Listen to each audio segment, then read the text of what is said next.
Hey all, welcome to TIC. Suzlon stock का analysis देखेंगे demand zones और सप्लाई जोन्स के बेसिस पर।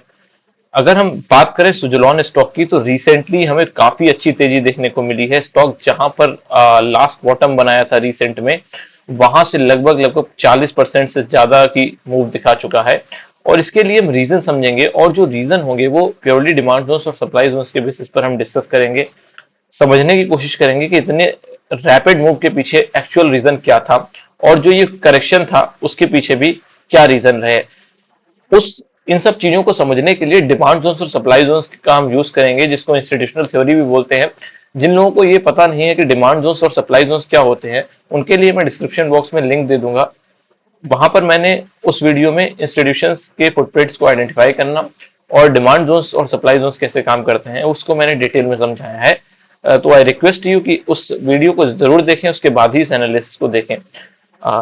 सुजलॉन की बात अगर करें तो काफी पहले मैंने एक ट्वीट किया था यहाँ पर, ये देखें, अगस्त 30 और 2024 का ट्वीट है। Suzlon reacting from strong monthly half yearly supply zone, मतलब मंथली और हाफ ईयरली के सप्लाई जोन के ओवरलैपिंग सप्लाई जोन से सुजलॉन रिएक्ट कर रहा था। तो I think for a while it is a red flag.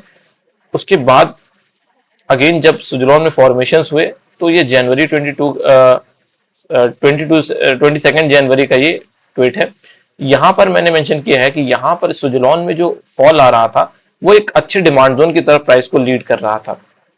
तो इन दोनों ही बातों के आधार पर हम ये समझेंगे, पूरा एनालिसिस देखेंगे कि कैसे चीजें हुई और अभी सुजलॉन में क्या इसी डिमांड जोन, जो डिमांड जोन यहां पर एनालाइज किया था, क्या इसी डिमांड जोन से वो एक रिएक्शन आ रहा है, या इंस्टीट्यूशंस प्राइस को सपोर्ट दे रहे हैं। वापस आते हैं एनालिसिस पे। तो सबसे पहले क्या करते हैं, हम हाफ ईयरली टाइम फ्रेम पर आ जाते हैं। हाफ ईयरली टाइम फ्रेम पर आने के बाद देखो यहाँ पर एक सप्लाई जोन का स्ट्रक्चर देखने को मिल जाता है। स्ट्रक्चर क्यों मैं कह रहा हूं, यहाँ पर एक रैली कैंडल है, एक बेस कैंडल है और एक ड्रॉप कैंडल है। ये वाली कैंडल जो ग्रीन कलर की कैंडल है, इसको मैं रैली कंसीडर कर रहा हूँ, इसको बेस कैंडल कंसीडर कर रहा हूँ और इसको ड्रॉप कैंडल कंसीडर कर रहा हूँ। और अगेन ये ड्रॉप टू बेस कैंडल और ड्रॉप का सप्लाई जोन है। मैं बेसिंग एरिया को सिर्फ मार्क कर रहा हूं, और बेसिंग एरिया के जो है उसको मार्क करने के पीछे रीजन ये है कि बेसिंग एरिया में इंस्टीट्यूशंस के सेलिंग या बाइंग ऑर्डर्स होते हैं। अगर यहां पर डिमांड जोन मार्क करते हैं तो बाइंग ऑर्डर्स होते हैं, यहां पर सप्लाई जोन मार्क कर रहे हैं तो सेलिंग ऑर्डर्स होंगे। तो ये सप्लाई जोन था, और इसी सप्लाई जोन के बारे में मैंने बात की थी इस ट्वीट में कि यहां पर जो ये वाला ट्वीट था रेड फ्लैग वाला, यहां पर हाफ ईयरली और मंथली सप्लाई जोन के ओवरलैपिंग सप्लाई जोन, उसको भी हम समझेंगे। यहां पर ये रैली बेस्ड ड्रॉप का supply zone half yearly time frame पर, मतलब 6 मंथ के टाइम फ्रेम पर है, और यहां पर एक ड्रॉप बेस्ड ड्रॉप का सप्लाई जोन है। इस सप्लाई जोन को सुजलॉन ने एक नीचे से बॉटम बनाने के बाद एक वे में फिनिश कर दिया, मतलब बहुत ज्यादा रिस्पेक्ट नहीं किया।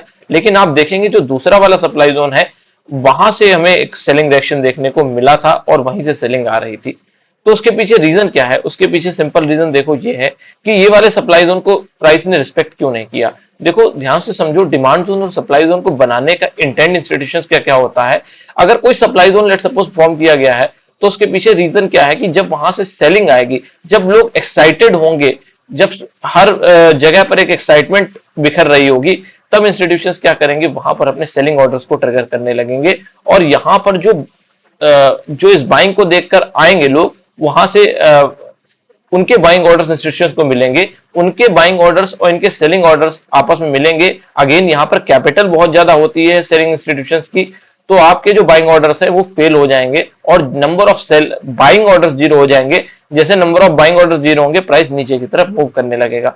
तो सीधा सीधा मतलब ये समझ आता है कि इंस्टीट्यूशंस का जो इंटेंट होता है वो बाइंग और सेलिंग करने के लिए होता है। इस वजह से डिमांड जोन्स और सप्लाई जोन्स को बनाया जाता है। अब जब ये सप्लाई जोन इंस्टीट्यूशंस ने बनाया होगा, तो ऐसा ऐसा एक्सपेक्ट किया होगा कि जब भी प्राइस में एक रैपिड मूव आएगा, जब भी एक यूफोरिया क्रिएट होगा मार्केट में, जब भी एक फोमो क्रिएट होगा, तो लोग यहां पर जब सप्लाई जोन के अंदर एंटर करेगा तो हम अपनी सेलिंग स्टार्ट कर देंगे। तो सेलिंग स्टार्ट करने के बाद वो नीचे आने पर प्राइस को सस्ते दामों में खरीदेंगे और ऊंचे दामों पर जाकर बेचेंगे।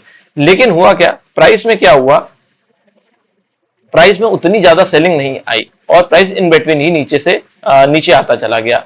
लेकिन एक लॉन्ग कंसोलिडेशन में क्या होता है, बहुत से जो एक थ्योरी ऑफ एग्जॉस्ट होता है कि मतलब जहां पर एक लोग एग्जॉस्ट होने लगते हैं कि हाँ भाई बायर्स तो प्राइस तो ऊपर नहीं जा रहा है, तो यहाँ पर क्विट करने लगते हैं, धीरे धीरे क्विट करते हैं। एक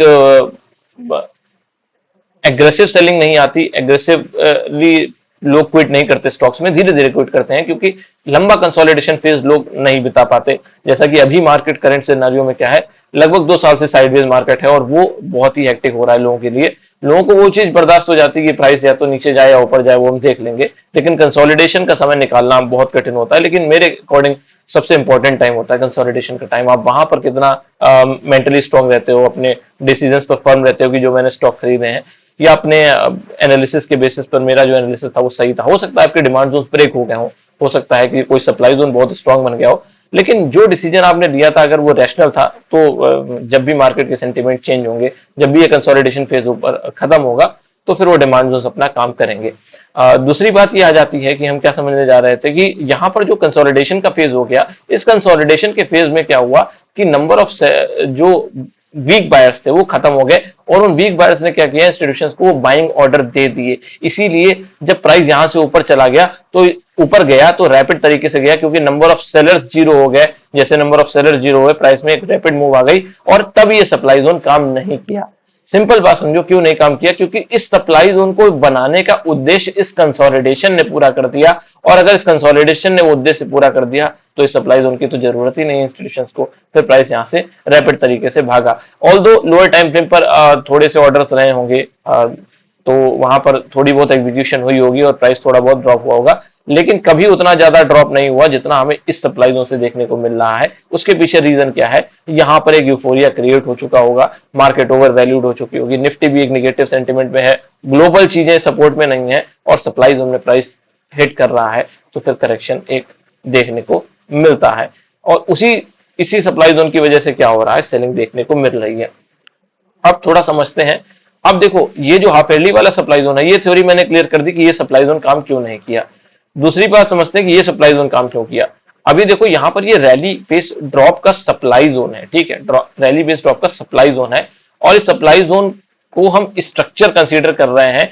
कंसीडर करने के पीछे रीजन ये है कि जो ये रैली कैंडल थी, इसका जो लोअर पॉइंट था उसको 3 अटेम्प्ट क्लोज करना चाहिए था प्राइस ने। रैली बनाया, बेस बनाया, ड्रॉप बनाया, फिर ड्रॉप बनाता, फिर ड्रॉप बनाता और क्लोज कर देता इसके नीचे, लेकिन क्या हुआ, 1, 2 और 3 कैंडल में इसके नीचे क्लोज नहीं कर पाया, तो स्ट्रक्चर कंसीडर होगा। लेकिन हाफ ईयरली टाइम फ्रेम के स्ट्रक्चर भी स्ट्रॉन्ग होते हैं, ठीक है, तो उनको हल्के में नहीं लेना है।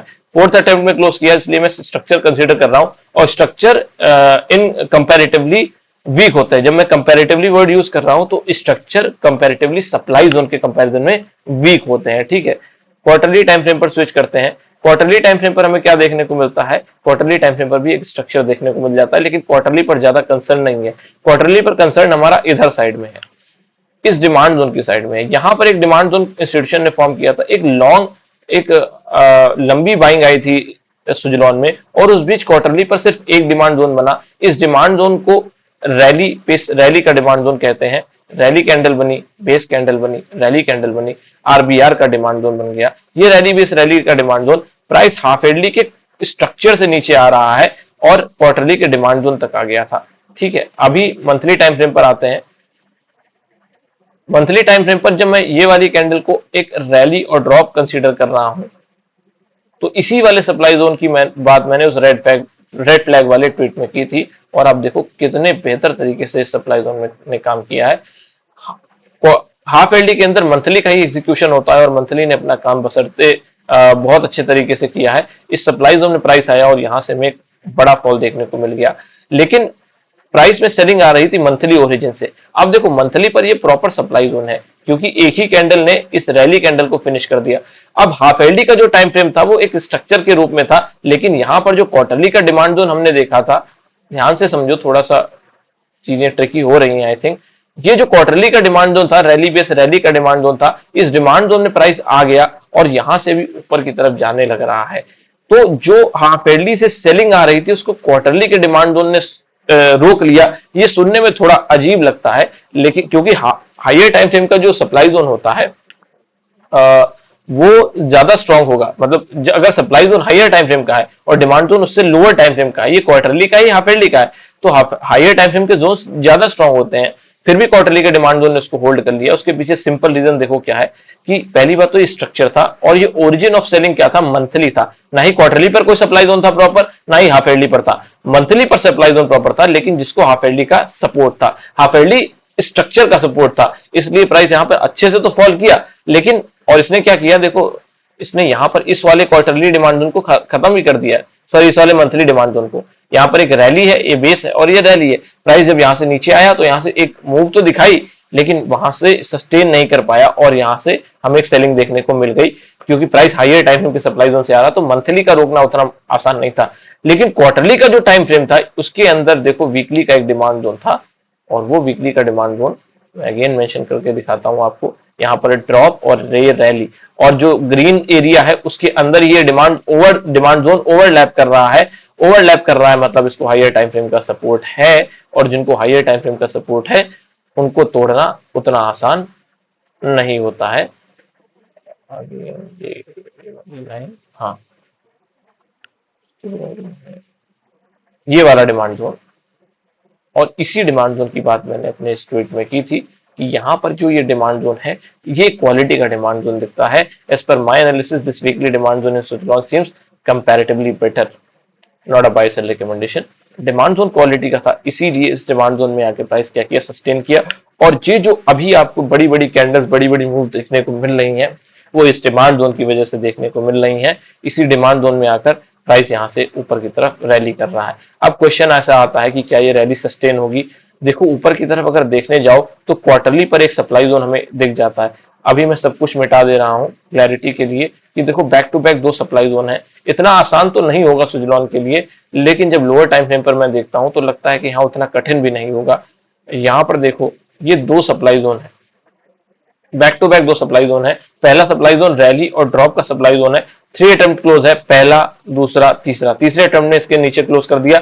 मतलब प्रॉपर सप्लाई जोन है ऊपर रैली और ड्रॉप, और फिर उसके बाद ड्रॉप फेस ड्रॉप। तो दो back to back supply zone है, लेकिन दोनों में क्या स्ट्रेंथ है, स्ट्रेंथ चेक करने के लिए मंथली टाइम फ्रेम पर आते हैं। और जैसे ही मैं मंथली टाइम फ्रेम पर आकर देखता हूं तो मुझे ये पूरा एरिया बेसिंग कैंडल का लगता है। बेसिंग कैंडल का एरिया लगने से क्या मतलब है, मतलब जो सेलिंग आ रही है वो बहुत रोते हुए आ रही है, बहुत धीमे धीमे सेलिंग आ रही है, डिस्ट्रीब्यूशन ऑफ सेलिंग आ रही है। और डिस्ट्रीब्यूशन ऑफ सेलिंग जब होती है तो distribution of selling comparatively weak होती है, और इसीलिए सुजलॉन में जो ये कैंडल बन रही है वो इन स्पाइट ऑफ कि यहाँ पर एक सप्लाई जोन है, फिर भी यहाँ पर प्राइस अच्छे से उसमें एंटर करता जा रहा है, और अभी बहुत ज्यादा नेगेटिव रिएक्शन देखने को नहीं मिल रहा है।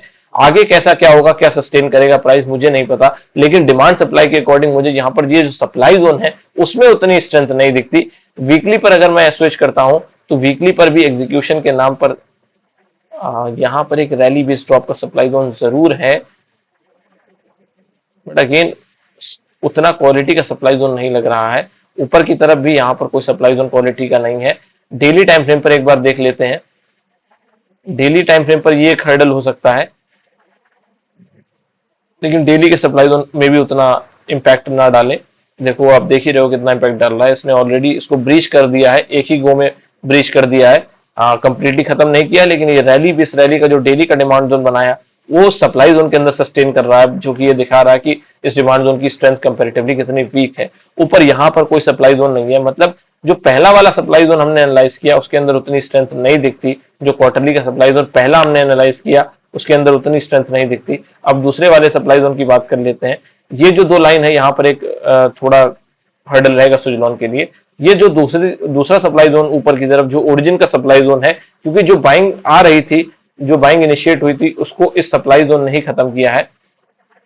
मंथली पर चेक करते हैं, ऑल्दो यहाँ पर बेस कैंडल्स हैं, लेकिन ये ओरिजिन का सप्लाई जोन है तो थोड़ी रिस्पेक्ट हम देंगे। और वीकली टाइम फ्रेम पर अगेन कोई सप्लाई जोन नहीं नजर आता, बट मे भी थोड़ा सा डिफिकल्ट हो प्राइस के लिए, क्योंकि इतनी लंबी रैली करके जब प्राइस ऊपर की तरफ जाएगा तो शायद थोड़ा डिफिकल्ट होगा प्राइस के लिए इसको फिनिश करना कंप्लीटली। तो यहाँ पर जो रैली आ रही है वो हमने देख लिया कि रिस्ट्रिक्शंस क्या है सुजलॉन के लिए। तो रिस्ट्रिक्शन एक ये वीकली का सप्लाई जोन में भी एक हर्डल की तरह काम करेगा, और यहाँ पर एक सप्लाई जोन हर्डल की तरह काम करेगा। लेकिन जो डिमांड जोन से बाइंग आती हुई दिख रही है वो काफी इंप्रेसिव बाइंग दिख रही है, काफी स्ट्रेंथ दिख रही है उस बाइंग में। तो ये रीजन हमने समझ लिए जो दो ट्वीट देखे थे हमने उसके पीछे के लॉजिक्स हमने डिस्कस कर लिए। कोई रिकमेंडेशन वीडियो नहीं है, आप इस वीडियो को देखकर कुछ भी ये कंसीडर मत करिए।